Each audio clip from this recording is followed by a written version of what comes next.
से जुड़े हुए हैं। शक्ति, एक बड़ा रोल बिहार में हम यहां मानेंगे कि नीतीश कुमार अगर जिस चेहरे को माना जाता था कि अब आउटडेटेड हो गए हैं, तेजस्वी यादव कहते थे कि अब थके हुए मुख्यमंत्री हैं, थक चुके हैं। आप उस थके हुए मुख्यमंत्री या उम्रदराज मुख्यमंत्री के सामने आप एक नौजवान चेहरा होकर भी 4 सीटों पर मुकाबला नहीं कर पा रहे हैं, ये स्थिति अभी है।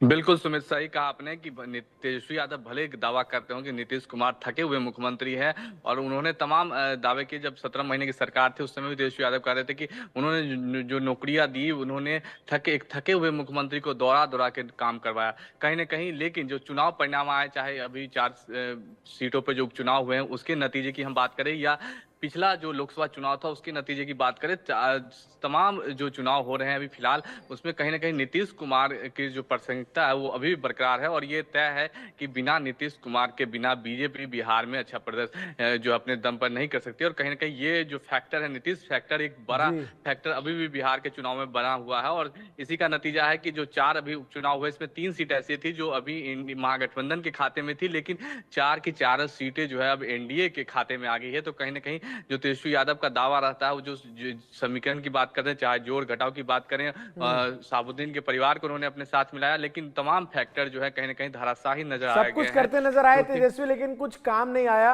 एक और अहम पार्टी जिसकी चर्चा जरूर करनी चाहिए शक्ति, वो है जनसुराज पार्टी। चारों सीट पर उम्मीदवार तो उतारे, लेकिन हश्र क्या रहा और नुकसान किसको पहुंचाती हुई नजर आई जनसुराज पार्टी? आरजेडी को, या फिर कोई अस्तित्व ही नजर नहीं आया पूरे चुनाव में?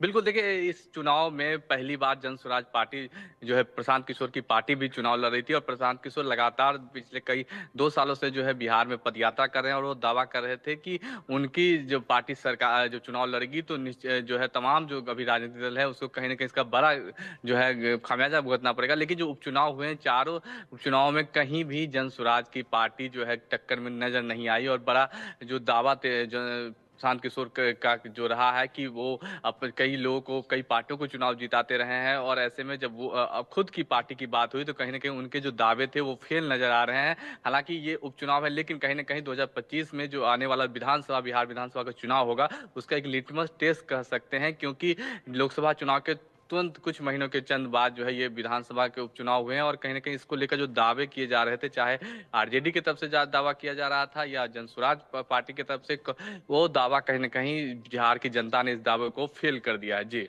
एक बड़ी बात यहाँ पर यह है, क्या इन उपचुनावों को ये माना जाए कि बिहार के विधानसभा चुनाव में इन उपचुनावों की जीत का कुछ असर होगा, क्योंकि अभी एक साल बाकी है? या फिर ये उपचुनाव एक तरह से माना जाए कि स्थानीय मुद्दे रहे, कोई ज़्यादा इसमें आप उन मुद्दों का जिक्र नहीं कर सकते हैं जिन मुद्दों के जरिए आप मानते हैं कि किसी विधानसभा चुनाव में जीत हार तय होती है?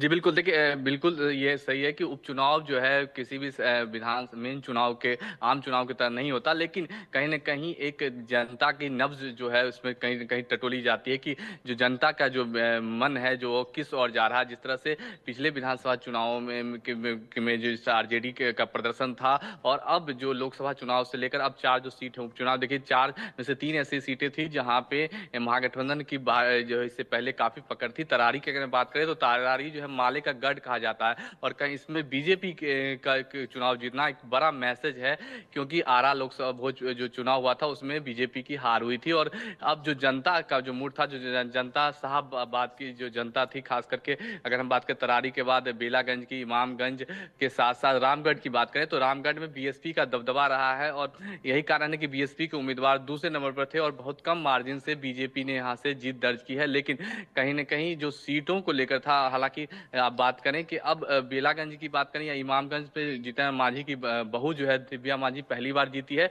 लेकिन जनता ने एक मैसेज जरूर दे दिया है कि 2025 का जो चुनाव होगा उसको लेकर राजनीतिक दलों को, खास करके आरजेडी को, कांग्रेस को, महागठबंधन की पार्टी और जनसुराज पार्टी प्रशांत किशोर को काफी मेहनत करनी पड़ेगी, क्योंकि अभी भी नीतीश कुमार का जो फैक्टर है बिहार में कहीं ना कहीं एक बड़ा फैक्टर है। और नीतीश कुमार ने जिस तरह से कह दिया, जब भी वो जिस दल के साथ होते हैं माइंडेड उन्हीं के पास होता है। और इस बार भी उपचुनाव में 4 सीट को लेकर भी अगर हम बात करें तो 4 में से 4 सीटें एनडीए ने जो जीती है, कहीं ना कहीं इसमें जेडीयू और नीतीश कुमार को लेकर एक बड़ा फैक्टर है। हालांकि जो तेजस्वी यादव के दावे हैं, युवा की बात करें, वोटरों की बात करें या फिर वो रोजगार की जो बात करते हैं, जनता ने उस पूरे दावे को खारिज कर दिया। लालू जी। भी गए थे, लालू यादव भी गए थे एक सभा में। जी, बिल्कुल। देखिए, लालू प्रसाद यादव भी चुनाव प्रचार में इस बार गए थे और यही नहीं, जो लालू प्रसाद यादव के बारे में कहा जाता है कि जब से वो किडनी का ट्रांसप्लांट करके आए, तब से वो सक्रिय राजनीति में बहुत कम नज़र आते हैं। लेकिन जिस तरह से लोकसभा चुनाव में अपनी बेटी के लिए उन्होंने जो छपरा में चुनाव प्रचार किए, उसके बाद अब उपचुनाव में उन्होंने चुनाव प्रचार किया, तो कहीं न कहीं आरजेडी को, तेजस्वी यादव को ये डर था कि जो जनता है, कहीं न कहीं उनके खिलाफ जा ठीक सकती है। है, इसलिए शक्ति लालू प्रसाद डिम्पल यादव यादव को इस उन्होंने वक्त कुछ कह रहे हैं, जरा एक बार दर्शकों